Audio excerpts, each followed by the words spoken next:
পুরুষ মানুষের সৌন্দর্য বাইটে খায়। একজন পুরুষ যত বেশি সুন্দর হয় না কেন, তার সৌন্দর্যটা তখন ফুটিয়ে ওঠে যখন হে নিজে প্রতিষ্ঠিত থাকে। একজন পুরুষ তখনও সুন্দর যখন হে সব সাইড থাকি হে প্রতিষ্ঠিত থাকে, তখনও একজন পুরুষের প্রপার সৌন্দর্যটা ফুটিয়ে ওঠে। আর নাই আপনি যতই সুন্দর থাকেন না কেন, আপনার সৌন্দর্যটা ফুটিয়ে উঠতো না। আপনি নিজরে ইলা জায়গা নিয়া মানে ইয়ে করতে পারতা না।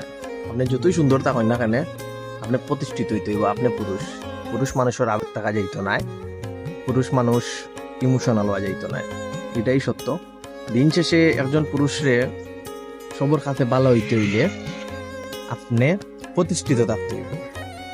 তখনই একজন পুরুষ দিন শেষে সুন্দর, তখনই একজন পুরুষ দিন শেষে সবর কাছে ভালো হইতে পারবে।